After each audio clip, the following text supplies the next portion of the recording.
Boa tarde a todos. Agradeço vocês terem persistido aqui até o finalzinho. Muito baixo. Agora vocês estão me ouvindo? Então boa tarde a todos, aos componentes da mesa também.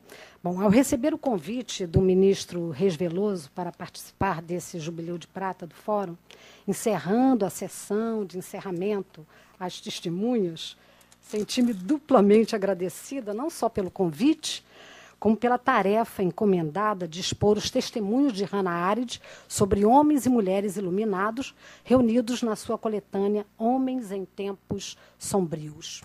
Testemunhos de um período amargo vivido por pessoas que enfrentaram as adversidades de uma realidade inumana presente na primeira metade do século XX. Hannah Arendt, uma filósofa, não só por seu depoimento que nos conduz a reflexões de ordem moral, mas, sobretudo, por obras como A Condição Humana, A Vida do Espírito, entre tantas outras, onde a presença do pensar alguma coisa, aprendido com seu mestre Heidegger, marca a sua inserção no universo filosófico, apesar dela não querer. Diz ela numa entrevista, minha profissão, se é que se pode chamar assim, é a teoria política. Para mim, o importante é compreender. Escrever é uma questão de procurar essa compreensão. O importante é o processo de pensar. Se consigo expressar de modo razoável meu processo de pensamento por escrito, isso me deixa satisfeita. Muito bem. Ela é uma testemunha, né, do nascimento e implantação do nazismo, e eu trouxe algumas colocações dela para provocar um pouco. Quando ela traz na Vida do Espírito, ela pergunta, será que a maldade não é uma condição necessária para o fazer o mal?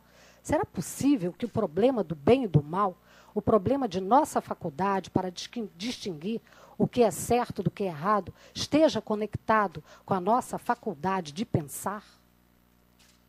A ausência de pensamento, uma experiência tão comum em nossa vida cotidiana, em que dificilmente temos tempo e muito menos desejo de parar e pensar, as pessoas acostumam-se com mais facilidade, diz ela, à posse de regras, que é o seu conteúdo, cujo exame, inevitavelmente, as levaria à perplexidade.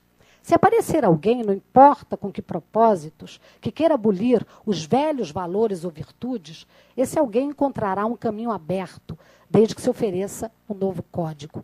E a facilidade com que tais mudanças ocorrem, sob certas circunstâncias, sugere realmente que todo mundo estava dormindo profundamente quando elas ocorreram. Estou me referindo, é claro, diz Hannah, ao que houve na Alemanha nazista e, em certa medida, também na Rússia stalinista, quando subitamente os mandamentos básicos da moralidade ocidental foram invertidos. No primeiro caso, o mandamento não matarás, e no segundo, não levantarás falso testemunho. Essas observações brotaram de sua vivência em relação aos crimes contra a humanidade, sobretudo o dos nazistas que coisificaram os homens ao destituí-los de sua individualidade, na morte de sua pessoa jurídica e na morte de sua pessoa moral. Portanto, em solidariedade aos contemporâneos desse período devastador, Hannah Arendt busca acentuar a presente esperança de alguma iluminação, proveniente mais de suas vidas e obras do que de suas teses e conceitos. E evidencia as superações no intuito de mostrar uma reconquista da verdadeira categoria de humanidade em um mundo excludente e hostil. É bom lembrar a sua colocação em origem do totalitarismo, abrindo aspas. Os campos de concentração constituem os laboratórios onde as mudanças na natureza humana são testadas e, portanto, a infâmia não atinge apenas os presos e aqueles que os administram. Atinge a todos os homens. A questão não é o sofrimento, do qual sempre houve demasiado na Terra, nem o número de vítimas. O que está em jogo é a natureza humana. Eu trago os testemunhos dela, não fiquem assustados, que eu serei brevíssima.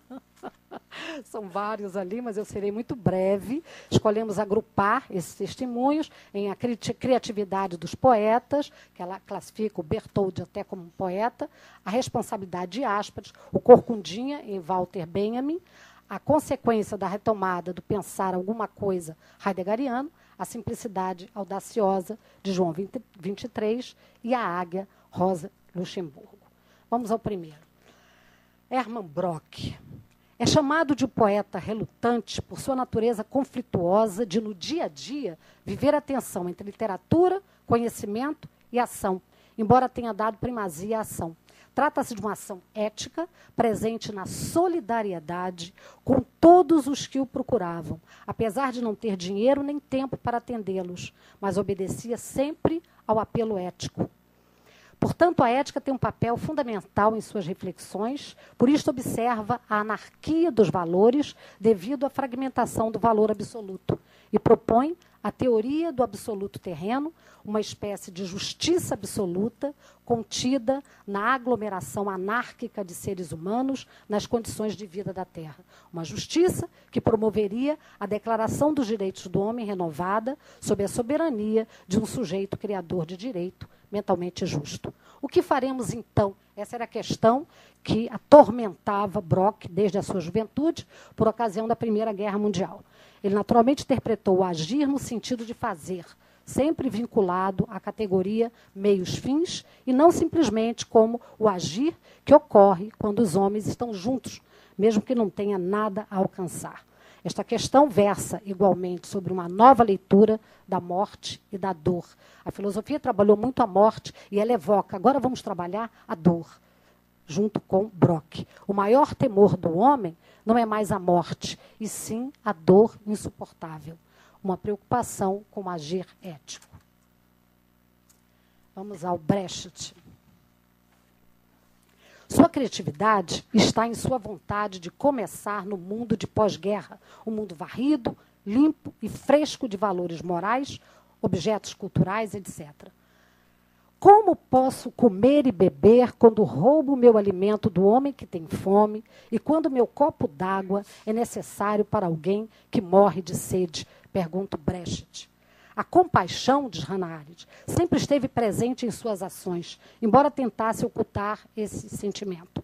Ligou-se ao Partido Comunista por causa da compaixão, diz ele, a incapacidade de suportar a visão do sofrimento das pessoas. O partido assumia a causa dos infelizes, até perceber que começaram a matar seus próprios camaradas inocentes, e aí Brecht escreve a peça Medida Certa.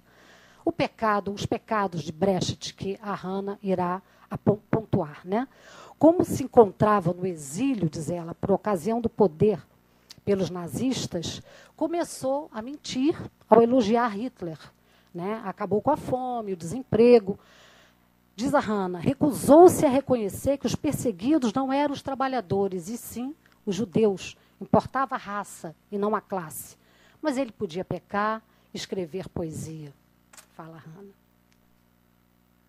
Randall Jarrell, que é um grande amigo dela, sua criatividade, diz a Hannah, é de encarar o mundo de frente e perceber que não recebia bem o poeta, mas não se abalar e não perder a sua paixão pela poesia, pois era um mundo voltado a uma nova leitura, de seleções, e a uma nova espécie de crítico, ensimesmado, sem dirigir-se efetivamente para as peças e poemas que critica. O riso, expressão dessa maravilhosa presença de espírito, significava, na verdade, o tom de alguém acostumado à impotência, irônico e auto-irônico. O corcundinha Walter Benjamin. Estrangeiro, estamos falando da Flannery, estrangeiro em seu próprio país, na Alemanha, sente-se em casa em Paris. A única cidade que pode ser percorrida a pé, isso Hannah concorda com ele. E com isto, traz o estilo secreto de andar e pensar, que era uma característica do século XIX, além do gosto pela literatura francesa, quando ele mora lá. Né? Esse colecionador de livros ocupa a posição de topo de mastro, onde pôde observar os tempos tempestuosos, mas era um homem que não aprendera a nadar, diz Hannah, com ou contra a corrente. Citando Benjamin, como alguém que se mantém à tona num naufrágio por subir no topo de um mastro que já desmorona, mas dali ele tem uma oportunidade de fazer sinais que levam à sua salvação. A presença do corcundinha, personagem de um poema em um livro infantil que marcou toda a sua vida, da infância à idade adulta, e que por isto possibilita uma fama póstuma, é um elemento de má sorte para ele. Diz a Hannah, para qualquer ponto da vida de Benjamin que se olhe, encontrar-se-á o Corcundinha. Inclusive, muito antes da presença do Terceiro Reich, mas, sobretudo, em 26 de setembro de 1940, ao suicidar-se na fronteira franco-espanhola, por ser um dia particularmente sombrio, em virtude de a Espanha ter fechado a sua fronteira. Citando Hannah, abrindo aspas. Um dia antes, Benjamin teria passado sem nenhum problema. Um dia depois, as pessoas em Marseille saberiam que, de momento, era impossível passar pela Espanha. Apenas naquele dia particular foi possível a catástrofe. Fechando aspas. A responsabilidade de Ásperes, seu mestre, orientador e amigo. Responsabilidade luminosa, porque sem peso, sem culpa pessoal, diz ela, oriunda de um prazer inato em clarear o escuro, iluminar as sombras, através da sua faculdade de diálogo, onde sabia ouvir, sabia prolongar sobre um assunto em discussão e, principalmente, atrair para a área do discurso coisas que passariam despercebidas, mas que tornariam dignas de serem comentadas. Cidadão do mundo, por sua humanitas pura e luminosa, pelo seu papel de, nesse mundo de tempos sombrios, aquele período, iluminar o âmbito público com sua responsabilidade política, responsabilidade de cidadão, pois seu pensamento é sempre relacionado ao pensamento dos outros, né, à alteridade. Né. O pensar alguma coisa heideggeriano, seu mestre e amante durante um tempo. Aprender a pensar. O método utilizado por Heidegger de analisar uma obra filosófica de tal maneira que de uma doutrina milenar se tornasse uma problemática contemporânea, revitaliza o pensamento ao propor coisas diferentes do que se julgava. A novidade é o aprender a pensar. E isto carrega o pensar apaixonado, ou de pensar e estar vivo, se torna um só. Uma atividade absolutamente não contemplativa, num processo aberto, em permanente atuação. O talma, admiração, o que é isto, tiestim, é a morada do pensador. Criatividade dos rebeldes. Ele pertence ao grupo dos rebeldes, onde se incluía também o Jaspers.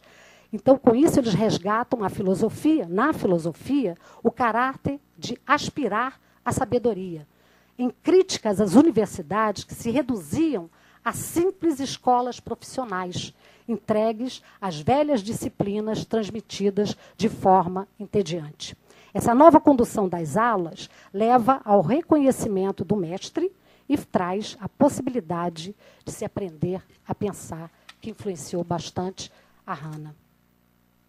A simplicidade audaciosa de João 23, Ângelo Giuseppe Roncalli. Homem de fé inabalável, que viveu os seus tempos sombrios, reconhecendo como a sua cruz. Os enfrenta com a sua simplicidade audaciosa, através de exames de autoconsciência e autoconfiança, mas raramente de autocrítica. Esta autoconfiança o conduziu ao tratamento igualitário feito a todos.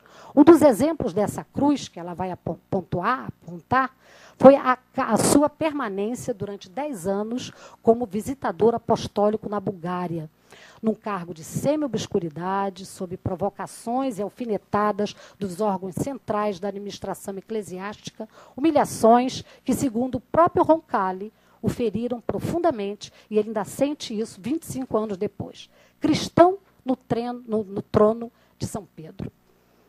O seu pontificado foi calcado na mansidão e humildade, sem ser fraco e complacente. Trata-se de uma constatação geral e não estrita aos católicos, observa Hannah, que era uma judia, porque seguira a imitácio Christi, Jesus como modelo, recomendado pela igreja, mas segundo a observação de Hannah, abrindo aspas, não abria a igreja a carreira eclesiástica para homens que tivessem assumido literalmente o convite, siga-me. Isso porque simplesmente julgariam que sofrer e ser desprezado por Cristo e com Cristo era uma política equivocada. Por isso ele não era um papábile, né? A Águia Rosa Luxemburgo. Mulher extraordinária, diz ela. Esse elogio de Hannah expressa toda a admiração por essa mulher que aprendeu a conhecer desde pequena através de sua mãe, Martha Arendt. Embora Martha não apoiasse a ala esquerda dos sociais-democratas, que se uniram aos comunistas, conhecidos como espartaquistas, por ocasião da formação da República de Weimar, né, ela levou a filha para assistir ao comício dos seus amigos políticos sobre o levante dos operários em 1916, liderado pelo Partido Comunista da Alemanha, o KDP. A ida ao comício foi para Hannah uma grande emoção, porque sua mãe disse tratar-se de um momento histórico. E Hannah já ouvira falar de um dos seus membros, da Rosa. O governo, em sua maioria composto de sociais-democratas moderados, reprimiu a ação dos membros da KPD e os seus líderes foram assassinados sob o olhar indiferente dos governantes. Um desses líderes era justamente Rosa Luxemburgo. E aí Hannah dá um depoimento sobre ela. Mulher discreta, generosa, que mantinha excelente relação com a família e profundamente humana.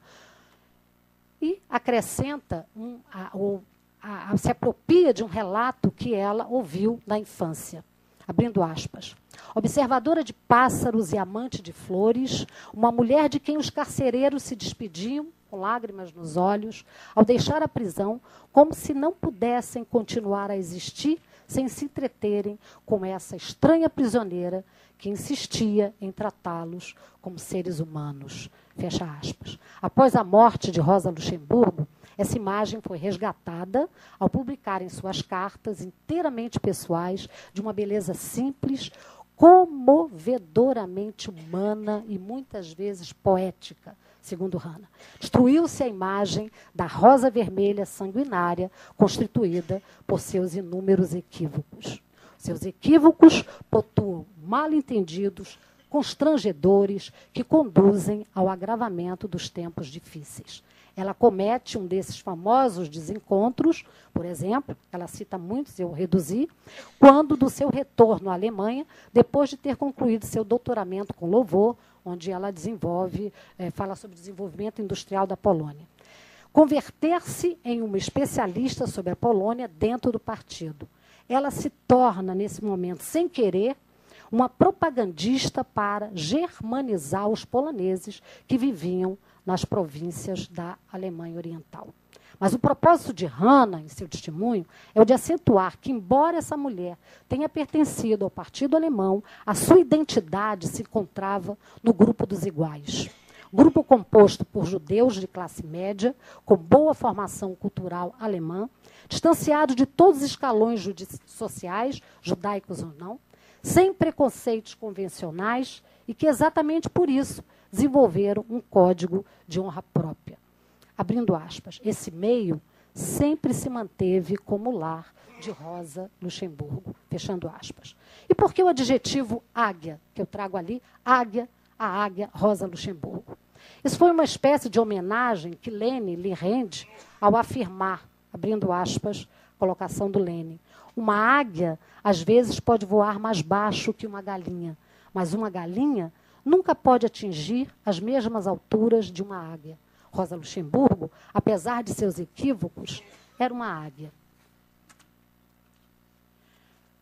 Viver em tempos sombrios desafia a nossa capacidade para a reação, ao exigir ou criatividade ou uma entrega ao desespero, o sem saída. Se assumirmos a primeira, nos deparamos com o compromisso de extrair da própria adversidade a seiva para a reconstrução do caminho. Ir ao âmago do mal para encontrar o germe da possibilidade de uma reversão. Em contrapartida, se nos entregamos ao desespero, apodera-se de nós o vazio porque negamos a própria espera. A inação dessa passividade a qual nos submetemos sequer nos torna espectadores. A essas pessoas extraordinárias que conviveram conosco no período em que escutávamos os relatos de Hannah Arendt e nos brindaram com as experiências criativas de suas vidas, só nos resta reverenciá-las pelo ensinamento proporcionado. Muito obrigada.